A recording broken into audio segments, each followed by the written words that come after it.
So Owen and I have been walking the docks for a while. It's getting really noisy here in Newport. We're ready for a little chill time, a quiet ride. Yes, we found it here at the dock on a Highfield 660. There is an electric motor from Flux Marine. It is the 115. Yep. And it's been in research and development for a couple of years. Brought to market about 2 years ago. I personally haven't had the opportunity to hear it and experience it for myself. And Owen and I are excited to get aboard with Matt Murphy from Flux. He's going to give us a ride, and we're going to check it out, and we're really looking forward to it. So we're going to start it up now. So we got key on, and then we have a motor enable button right here where it flashes. So that's a kind of a secondary key start. So now the engine is officially on. Whoa. Just not in gear. So we'll get a push off from these guys and go for a spin. It doesn't sound like the engine is on, but here we go. Lines off, casting away from the dock. We only hear water tapping up against the side of this rigid inflatable. We can see it turning. There's a little bit of a high-pitched kind of whirring you might hear now.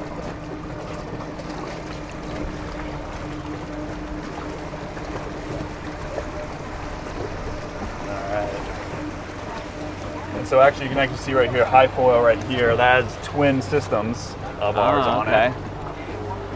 Same engine. Yep, same engine. How many batteries are on that boat? That has 6 total. Okay. So 3 per. Well, it's still very quiet. Here we are at idle, just past the dock. Just a whir. Just a little bit, but yeah, most of what you can hear is just the hull, the wind, and the water. Yeah. So. Now, with this type of technology, will the boat throttle up at the same speed and acceleration that it would if we were with a conventional? The torque and acceleration is one of the unique things about electric, and it is pretty amazing. It jumps right up on plane. So it may jump up on plane faster than it might if it were. Correct. Okay, yeah. Good. So we should get ready to hold on, Yep. I guess. Right. Okay. Very little startup inertia, apparently. We're about to find out. The design of the motor case is interesting as well. We have a pretty. very talented design team. Did a really good job. It very modern. Feels very Silicon Valley. I get a bit of an Apple kind of feel. There in is the an best. Apple I mean vibe. that in the best possible way too. And one of the nice things too was incorporating the charging on top of the outboard. So it's just one less thing that we have to do in terms of integrating the boats and installing our system. Well, how do you mean integrating the charging on top of it? So right there, the rectangle on top, that's where you plug in the charger. So you don't have to, on some other boats, Yes. it's another hole that you have to cut in the console, another spot where you have to install Right. to charge it. So here, no hole in the boat. It remains in plug the into that. in the motor. And can we call an electric motor a motor, or Sure. okay? All right. Good question. How about maintenance of that motor when you come in off the salt water all day long? It's actually completely closed. Because system. it's a closed cooling system, so Yep. you don't have any water coming in. So you don't flush it at all? Nothing. So it's a closed loop cooling system. It's a glycol coolant mix that runs up and around the inverter, the power head, and then back down. How about the exterior of the design? Does that need to be washed off, rinsed off at the end of the day? For any boat, freshwater rinse at the end of the day is always a good idea. Okay, so you recommend that on the Flux too? But there are plenty of days that we've been doing demos and stuff and aren't able to, give it a fresh water rinse. So Owen is showing us the Garmin display here. Yep. So we partnered with Garmin, use their display, NEMA backbone, plug right into it. It's all our proprietary software.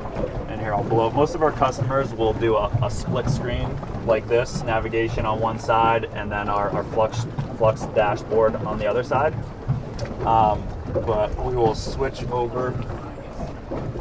Get out of everyone's way here. We'll switch over to just our screen so you can see a little bit better blown up. So you can see on the left side your battery, percentage and range.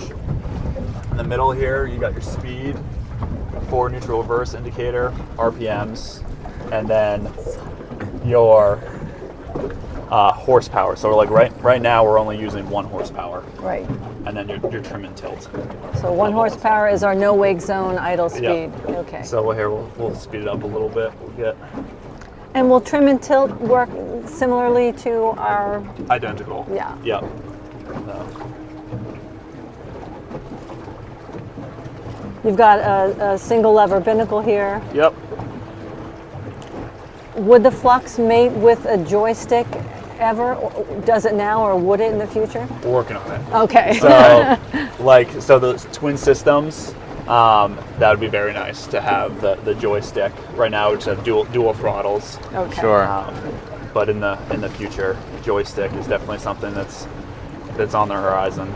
All right, so then I'll show you where I spend most of my time screen. So there's another more detailed screen here. Okay. So on the left, you got all your mechanical stats. In the middle, you have what we saw earlier, but you also have your range and efficiency spelled out a little bit more, which I love. So it gives your range in miles, but also in hours and minutes. Right. Wow.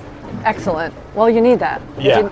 If you take it down to the minute. Yep. Will a red alarm come off if you're getting too close to the end of your range? So at 10%, I'm always the person who drives right to the point. end. At 10%, it'll start. You'll get a message up on the screen saying that power is being limited.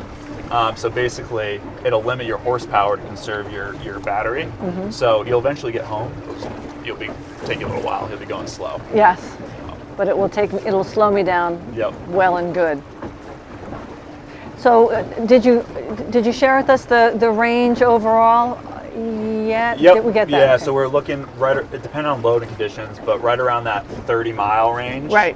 At higher cruising speed, or about like an hour and a half, depending on the model.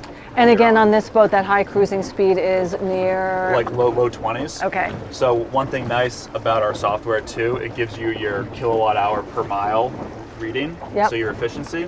So depending on how many people you have on board, or the sea state and all that stuff, you can mess around with the throttle, and it's basically instantly calculating your energy consumption. Yep. And giving you that reading. Excellent. So then you can mess around with the throttle to optimize your range. Excellent. And the wide open throttle speed again on this is? With me, I have right around 35. Okay. And then so cruising, it really likes that low 20-mile-an-hour range. But a lot of times in a 21-foot boat, you're kind of restricted to with wake conditions and out top. there. Exactly. And if you really There- want to stretch that range, the max range could be found at what speed? Right around. Well, we could. It would be right around 2 to 3 miles an hour. Okay. So if we slow this down, we'll see it start to climb around 80 miles, probably 90. And when we need to charge up again, how long will it take to bring the Flux up to full power again? Pretty much overnight. So most people are plugged into 50 amp shore power. So It'll take 8 hours? 8, 9, 10 hours, Okay. depending where you're at. I've done road trips where I've been trailering these arounds, and I'll stop at an EV DC fast charger on the side of the highway. Nice. And that'll get you charged back up, 45 minutes to an hour and a half, depending Great. on where you're at.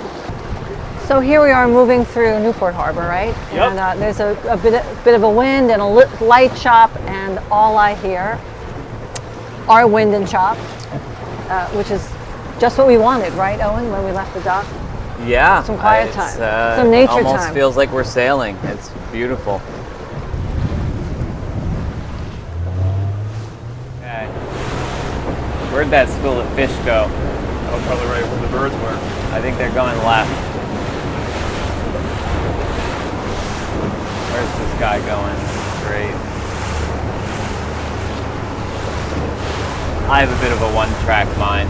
Can't help myself. Good. Okay.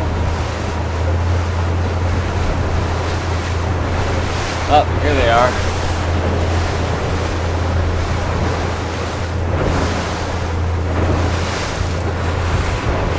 Got some false albacore, maybe some bonito. Oh, there they are. Oh yeah, are they bonito? I couldn't just tell. saw this slight splash. Striper's been really active.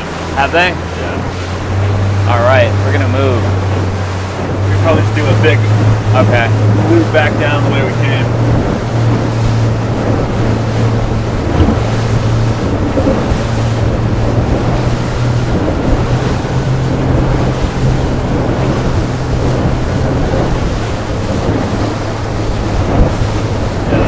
Follow that guy back. Yeah. Okay. Gonna go hard to port here. Woohoo!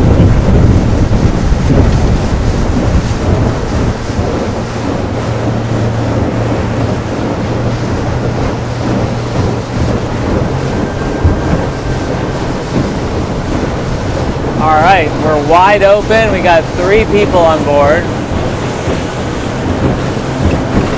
And we're doing 29. So figure what, 26 knots, 25, somewhere in there. Yep.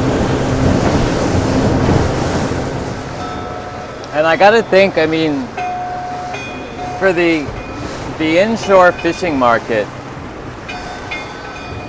there are some applications. I mean, like for me, the way that I fish, we're in Western Long Island Sound on the little center console, you know, a 17-footer. You're just jumping in, going out 30 for a couple hours. Or even, you know, 6 or 8 hours. I 30 miles of range isn't. It's a lot longer than. It's a little bit of a stretch, but I would say most days for me where I fish, and I've got to think there's, you know, a decent number of people like me where that range is actually enough to have a day of fishing. Full day out there, yeah. You could slap a trolling motor on the bow and sort of have that as backup if you've got a compartment on a, you know, a 20-foot Scout. And they actually, Scout has that as an option from the factory. So there you have it. yeah. And, you know, I think the other thing to keep in mind is these electric outboards are only getting better, more efficient. Same with the batteries, probably more importantly. So down the line, we'll see a lot more of this, and it'll be a lot more viable for a lot more people. So yeah, more use cases. So we are going to stay on the electric outboard beat, and we're going to learn a little more about Flux here, but stay tuned on Power and Motor Yacht and Soundings, and we'll have a lot more to say. See you on the water.